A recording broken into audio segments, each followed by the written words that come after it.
Start करते हैं। High school में पहला चैप्टर है जैविक क्रियाएं, ठीक है। तो आज से पहला चैप्टर स्टार्ट करते हैं, जैविक क्रियाएं समझते हैं। जैविक क्रियाएं क्या होती हैं? तो जैविक क्रियाएं क्या होती हैं? तो जैविक क्रियाओं का मतलब ये होता है कि कोई भी सजीव कोशिकाओं को सुचारू रूप से चलाने के लिए, कोशिकाओं को सुचारू रूप से चलाने के लिए किसकी आवश्यकता होती है? ऊर्जा की आवश्यकता होती है। तो जैविक क्रियाएं क्या होती है? तो क्रियाओं के फलस्वरूप ही क्या होता है? ऊर्जा की आवश्यकता होती है, उसे हम क्या कहते हैं? जैविक क्रियाएं। तो सजीव कोशिकाओं को सुचारू रूप से कार्य करने के लिए, ऊर्जा प्राप्त करने के लिए, या सजीव कोशिकाओं को आप सीधे बोल सकते हैं कोशिकाओं को ऊर्जा प्राप्त करने के लिए क्या करना पड़ेगा? कुछ क्रियाएं करनी पड़ेगी। इन्हीं क्रियाओं को क्या कहते हैं? जैविक क्रिया। बात समझ में आ गई? तो सबसे पहले समझते हैं जैविक क्रियाएं क्या होती है। फिर से एक बार समझते हैं कि जैविक क्रियाएं क्या होती हैं। तो जैविक क्रियाएं क्या होती है? क्रियाएं का मतलब जैविक क्रियाएं भी होती हैं जब जो सजीव कोशिका होती है उसको ऊर्जा चाहिए होती है। सबको ऊर्जा चाहिए होती है, हमें भी ऊर्जा चाहिए होती है। तो हमें ऊर्जा प्राप्त करने के लिए हम खाना खाते हैं ना, ठीक है। तो क्रिया करते हैं, खाना खाने का काम करते हैं। तो इसी तरीके से हम बोल सकते हैं कि सजीव कोशिकाओं को ऊर्जा प्राप्त करने के लिए कुछ क्रियाएं करनी पड़ती हैं। इन्हें ही हम क्या कहते हैं? जैविक क्रियाएं। क्या कहते हैं? जैविक क्रिया। बात समझ में आ गई? सजीव कोशिकाओं को ऊर्जा प्राप्त करने के लिए कुछ कार्य करना पड़ता है, कुछ क्रियाएं करनी पड़ती है, उसे हम क्या कहते हैं? जैविक क्रियाएं कहते हैं। बात समझ में आ गई? अब जैविक क्रियाएं जो होती है दो प्रकार की होती है। कितने प्रकार की? एक होती है उपापचयी, इसी को इंग्लिश बोलते हैं कैटाबॉलिज्म। क्या बोलते हैं? दूसरा होता है अपचयी। क्या होती है? अपचयी। इसको बोलते हैं एनाबॉलिज्म। क्या बोलते हैं? एनाबॉलिज्म। समझते जाना, ठीक है। तो उपापचयी प्रक्रिया क्या होती है? तो उपापचयी प्रक्रियाओं के अंतर्गत समझना। सबसे पहले समझ लो, फिर लिखने का समय देंगे हम, फिर उसके बाद आप लिखें। पहले आप समझ लें तो क्या होती है उपापचयी क्रियाएं। तो उपापचयी क्रियाएं क्या होती है? जटिल कार्बनिक पदार्थों से सरल कार्बनिक पदार्थों का टूटना ही क्या कहलाता है? उपापचयी क्रिया। जैसे इसके अंतर्गत हम पाचन जो होता है इसका अच्छा एग्जाम्पल है पाचन, ठीक है, श्वसन, ये सब जो क्रियाएं होती है वो क्या होती है? उपापचयी क्रिया। तो उपापचयी क्रियाओं में क्या होता है? पर्टिकुलर जैसे हमने खाना खाया, क्या खाया? खाना। तो हम भोजन लेते हैं, तो भोजन क्या होता है? जटिल कार्बनिक पदार्थ होता है, और उसको सरल कार्बनिक पदार्थ में तोड़कर प्रत्येक कोशिकाओं तक पहुंचाना, वो क्या होता है? उपापचयी। खाना खाते हैं, हमने फ्रूट्स खाया, फल खाया, मिठाई खाई, छेना, रसगुल्ला सब खाया, और उनमें जो पोषक तत्व है, जो फल है उनमें जो पोषक तत्व है, उन पोषक तत्वों का हमारी प्रत्येक कोशिका तक एकदम छोटे छोटे कणों में, समझ रहे हो, कणों में पहुंचना ही क्या कहलाता है? उपापचयी क्रिया कहलाता है। क्या कहलाता है? उपापचयी। तो जटिल कार्बनिक पदार्थों से सरल कार्बनिक पदार्थों में टूटना क्या कहलाता है? उपापचयी। इसके अंतर्गत पाचन की प्रक्रिया होगी। पाचन में हम लोग खाना खाते हैं, खाना खाने के बाद सब डाइजेस्ट होता है। तो जटिल कार्बनिक पदार्थ, खाना हमने क्या खाया? फ्रूट्स खाया, पपीता खाया, सब कुछ खाया फ्रूट्स में, और खाने के बाद क्या हो गया?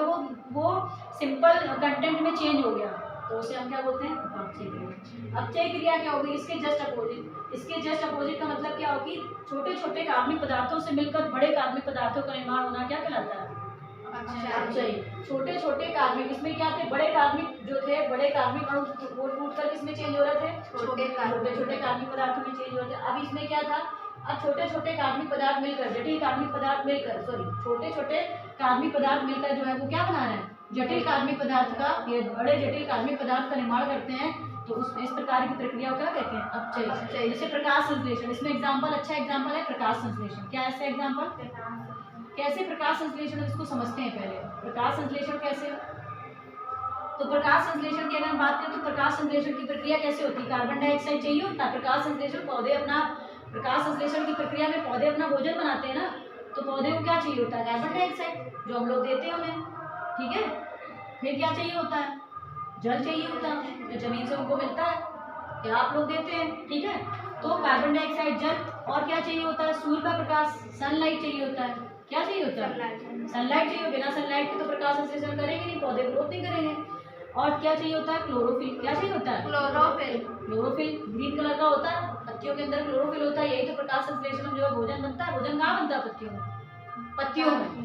भोजन कहाँ बनता है? पत्तियों में। तो सूर्य के प्रकाश की उपस्थिति में सूर्य का प्रकाश होगा, क्लोरोफिल होगा पत्तियों में, जल भी मिलेगा उसको, कार्बन डाइऑक्साइड मिलेगा। ये सारे कंटेंट मिलकर, ये सब मिलकर क्या बनाते हैं?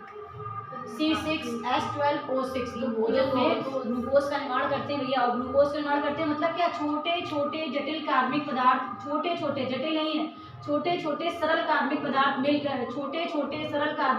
मिलकर, क्या बना रहे हैं? जटिल कार्बनिक अणुओं का निर्माण, बड़े जटिल कार्बनिक अणुओं का निर्माण का जो होता है वो प्रक्रिया कौन सी कराती है? अपचयी। समझ में आ गया? इसमें छोटे छोटे सरल कार्बनिक अणु मिलकर जटिल प्रकार के कार्बनिक अणु का निर्माण करते हैं। तो इस प्रकार की जो प्रक्रिया हो गई, कौन सी प्रक्रिया हो गई? अपचयी। इसी को क्या बोलते हैं इंग्लिश में? एनाबॉलिज्म। एग्जाम्पल क्या होगा इसका? तो आपसे पूछा जाए कि बेटा जैविक क्रियाएं क्या होती, तो आपका तुरंत आंसर यही आना चाहिए कि जैविक क्रियाएं क्या होती है? सजीव कोशिका को, ठीक है, सजीव कोशिका को ऊर्जा प्राप्त करने के लिए कुछ विशेष प्रकार की प्रक्रियाएं करनी होती है। इन्हीं प्रक्रियाओं को क्या बोलते हैं? जैविक प्रक्रियाएं। और जैविक प्रक्रियाएं दो प्रकार की होती हैं, उपापचयी और अपचयी। उपापचयी प्रक्रिया क्या होती है? इसके अंतर्गत जटिल कार्बनिक पदार्थ अणुओं से सरल कार्बनिक अणुओं का पदार्थ के अणुओं का टूटना क्या कहलाता है? उपापचयी। ठीक है, इसके अंतर्गत पाचन शोषण, ठीक है, जब हम शोषण करते हैं तभी तो भोज्य पदार्थों का क्या होता है? टूटते हैं, तभी तो भोजन पदार्थ टूटते। बिना शोषण के जो पाचन नहीं हो पाएगा, जब हम ऑक्सीजन लेंगे तभी तो जो हमारा फूड मटेरियल वो डाइजेस्ट होगा। बात समझ में आ गई? दूसरा अपचयी क्रिया जो भी हमने बताया कि छोटे छोटे सरल कार्बनिक पदार्थ मिलकर क्या बना रहे हैं? जटिल प्रकार के कार्बनिक अणु का निर्माण होता है। तो ये प्रक्रिया क्या कहलाती है? अपचयी। ठीक है, बात समझ में? एग्जाम्पल प्रकाश संश्लेषण। ठीक, अपनी परिभाषा उसके बाद एग्जाम्पल बता दो कि प्रकाश संश्लेषण की प्रक्रिया जो होती है वो उपापचयी का उदाहरण। अब समझते हैं पोषण क्या है। क्या समझते हैं? पोषण। पोषण समझते हैं, पोषण क्या है? ठीक है, पोषण को समझते हैं। पोषण, पोषण क्या होता है? तो पोषक तत्वों को ग्रहण करने की प्रक्रिया क्या कहलाता है? पोषण। ठीक है, या पोषक तत्वों को शरीर के अंदर जो है ग्रहण करने की प्रक्रिया क्या है? पोषण। बात समझ में आ गई? कहते हैं पोषण पालन पोषण कर रहे हैं हम उसका, तो क्या है? पोषक तत्वों को ग्रहण करने की प्रक्रिया। जो भी हम खाना खाते हैं, दाल चावल मूली सलाद जो भी खाया, बगल में छेना रखा है, गाजर का हलवा रखा है, तो वो सब क्या है? पोषक तत्व। किसी में विटामिन है, किसी में फाइबर है, किसी में अच्छी से प्रोटीन है। उन सभी कंटेंट का शरीर के अंदर जाना ये क्या कहलाता है? पोषण। पोषण कहलाता है। तो पोषण जो होता है दो प्रकार का होता है। ठीक है, दो प्रकार के होते हैं। पोषण मतलब परिभाषा समझ में आ गई? पोषक तत्वों को ग्रहण करने की प्रक्रिया पोषण। अब ये पोषण की प्रक्रिया जो होती है दो प्रकार की होती है। एक होती है स्वपोषी, एक होती है स्वपोषी और दूसरी होती है विषमपोषी। ठीक है, एक होती है स्वपोषी, दूसरी क्या होती है? विषमपोषी। स्वपोषी को बोलते हैं ऑटोट्रॉप्स। क्या बोलते हैं? ऑटोट्रॉप्स। ऑटोट्रॉप्स बोलते हैं। और विषमपोषी को बोलते हैं हेट्रोट्रॉप्स। क्या बोलते हैं? हेट्रोट्रॉप्स। Heterotrophs trophs. ठीक है, हेट्रोट्रॉप्स बोलते हैं। तो ये स्वपोषी क्या होते हैं? तो अभी हमने प्रकाश संश्लेषण की आपको परिभाषा बताई। तो स्वपोषी के अंतर्गत क्या होते हैं? स्वपोषी की परिभाषा में क्या लिखेंगे? इसके अंतर्गत हरे पेड़ पौधे आते हैं। क्या आते हैं? हरे पेड़ पौधे। पेड़ पौधे आते हैं, ये स्वपोषी होते हैं। क्या होते हैं? स्वपोषी। ये कैसे होते हैं? स्वपोषी होते हैं। कैसे होते हैं? स्वपोषी होते हैं। इसका मतलब ये प्रकाश संश्लेषण की प्रक्रिया से, किससे? प्रकाश संश्लेषण की प्रक्रिया। प्रकाश संश्लेषण की प्रक्रिया से अपना भोजन बनाते हैं। ठीक है, प्रकाश संश्लेषण की प्रक्रिया भी आप लोग पढ़ चुके हैं। PCO2 + H2O = C6H12O6। ठीक है, तो कैसे हरे पेड़ पौधे? भाई हरे पेड़ पौधों को तुम तो कार्बन डाइऑक्साइड देने नहीं जा रहे हो कि पेड़ पौधे ऐसा लगा क्या लो कार्बन डाइऑक्साइड। ठीक है, कि तुम गए, तुम्हारे पास सुबह उठे अपना स्कूल चले गए। ठीक है, लेकिन होता क्या है कि जल तो हम डेली देने नहीं जा रहे हैं, बाहर प्लांट लगे हैं पर्टिकुलर, हम उसको पानी तो नहीं देते हैं। मान लो गमले वाले पौधे में देते हैं, लेकिन बड़े बड़े जो पौधे होते हैं जंगल में जो लगे होते हैं उनको आप पर्टिकुलर पानी तो नहीं देने जाते हैं। ठीक है, तो वो तो स्वतः ही अपना काम कर रहे हैं ना, और धूप उनको मिल ही जा रही है, कार्बन डाइऑक्साइड एटमॉस्फेयर से मिल जा रही है, तो स्वयं अपना भोजन बना रहे हैं। तुमने कोई उनको हेल्प नहीं करी भोजन बनाने में। बात समझ में आ रही है? या तुम गए कि लो भगोना ले लो, कंचली ले लो अपना खाना बनाओ। पेड़ पौधे तो खुद ही बना रहे ना, खुद ही ग्रोथ कर रहे हैं और तुमको फल भी देंगे। आम का पेड़ लगाया, छोटा था, अपने मन से देखो ग्रोथ करता गया। कौन खेत में बगिया में आम लगा है, कौन रोज रोज पानी देने जाता है? क्या नहीं देने जाता है। जब तक छोटा था तब तक देख लिया, उसके बाद कोई पानी नहीं देने जाता है। खुद से बड़े होकर वो तुमको आम देते हैं, हर साल तुमको खाने पीने को छाया देते हैं। लोग दूर से आ रहे हैं तो छाया भी देते हैं। पेड़ पौधे देते हैं कि नहीं देते हैं? तो इसी तरीके से क्या होता है, पेड़ पौधे जो होते हैं वो स्वयं अपना काम करते हैं, तो स्वयं अपना भोजन बनाते हैं। जब स्वयं अपना भोजन बनाएंगे तो क्या कहलाएंगे? स्वपोषी।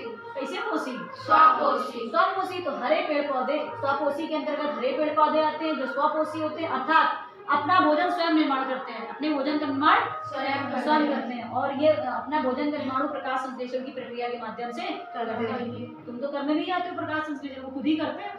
पत्तियों के अंदर प्रकाश संश्लेषण प्रक्रिया होती है, जिसके फलस्वरूप पौधे अपने भोजन का निर्माण करते हैं। मतलब स्वपोषी का मतलब ये है कि वो स्वयं अपना भोजन बनाते हैं, तुमसे कुछ मांगने नहीं आते हैं। ठीक है, कि भैया हमको दे दो कार्बन डाइऑक्साइड थोड़ी, उनको मिल जाती है एटमॉस्फेयर से, खुद ही इतना सारा एटमॉस्फेयर कार्बन डाइऑक्साइड जो है मात्रा बढ़ी हुई है वो सब ले लेते हैं, समझ लो। अब आ जाते हैं विषमपोषी क्या होता है। तो विषमपोषी जो होते हैं निम्नलिखित प्रकार के। विषमपोषी के अंतर्गत क्या होते हैं, इनके अंतर्गत ऐसे जीव आते हैं जो अपने भोजन को भिन्न भिन्न तरीके से प्राप्त करते हैं। विषमपोषी का मतलब भिन्न भिन्न तरीके से प्राप्त करते हैं। जैसे इसमें आ गया आपका परजीवी, कौन आ गया, एक होता है सहजीवी, कौन होता है, एक होता है मृतोपजीवी, कौन होता है, मृतोपजीवी, ठीक है। अब परजीवी के अंतर्गत कौन आते हैं, तो ऐसे जीव, परजीवी ऐसे जीव जो अपने भोजन के लिए पूर्णतः दूसरे पर आश्रित होते हैं। पर का मतलब दूसरे, जीवी का मतलब जीव पर, किसी दूसरे जीव पर पूर्णतः आश्रित हो जाना ही क्या कहलाता है, परजीवी प्रकार का पोषण।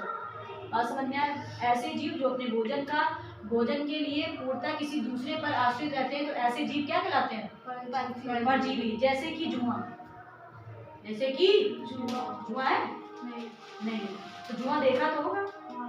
जुआ पूरी तरीके से क्या होता है, सर पे होता है, तो पूरी तरीके से क्या करता है, खून चूसता है पूरी तरीके से, उसको खाना भी कहीं से मिलता नहीं, वो अमीर पर आश्रित है।